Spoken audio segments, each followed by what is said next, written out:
அனைவருக்கும் வணக்கம். நிறுத்த சொல்லும் குறித்து ஒரு கிளவியும் அடையடு தோன்றினும் புனர்நிலைக்குரிய. நிறுத்த சொல், குறித்து ஒரு கிளவி, இந்த ரெண்டுமே அடையோடு தோன்றினும் ஒரு அடைச்சொல் வரும்பொழுது அப்பொழுதும் புனர்நிலைக்குரிய, முன்பு மேலே சொல்லப்பட்ட அந்த புணர்ச்சி நிலைக்கு உரியதாக அமையும்.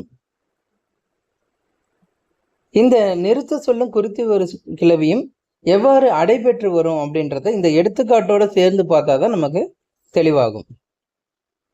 இப்ப 1001, 1000 கூட்டல் 1 1001. ஆனா அதுக்கு முன்னாடி பாத்தீங்கன்னா ஒரு அடை வந்திருக்கு, அது 10, 10,001. அப்ப இந்த 10 என்பது என்னவா வந்திருக்கு அப்படின்னா அடையா வந்திருக்கு. எதுக்கு? நிறுத்த சொல்லுடைய அடையா வந்திருக்கு. அதான் நிலைமொழி இருக்கு இல்லையா, 1000, அதற்கு ஒரு அடையாக வந்திருக்கிறது. 10, 1000, 10,000. அதன் பிறகுதான் இது என்ன ஆகுது, ஒன்றோட சேர்ந்து 10,001 அப்படின்னு வருது. அதே போலதான் குறித்து ஒரு கிளவியும் அடையோடு வரும்.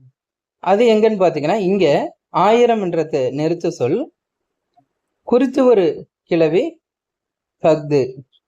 ஓகேங்களா? அப்ப அது அதற்கு ஒரு அடை வந்திருக்கு. என்ன வந்திருக்கு அப்படின்னு பாத்தீங்கன்னா ஒரு பக்து, இது அடை. அப்ப இந்த முதல் எடுத்துக்காட்டு நிறுத்த சொல்ல அடை வந்திருக்கிறது. இரண்டாவது இந்த எடுத்துக்காட்டுல குறித்து ஒரு கிளவில அடை வந்திருக்கு. இப்ப இந்த மாதிரி அடையோடு தோன்றிடும் புனர்நிலைக்குரிய, இந்த புணர்ச்சி நிலைக்கு உரியது அப்படின்றது சொல்றாங்க. கூடுதல் செய்தி இருக்கு, அது தேவைப்பட்ட நான் தனியா ஒரு காணொளி வெளியிடுறேன். அது என்னன்னா, இந்த அடைன்றது எதை குறிக்குது அப்படின்னா, இப்ப இங்க தெளிவா இது வரைக்கும் கருத்து, இந்த நூற்பாவுடைய கருத்து பண்ணுது.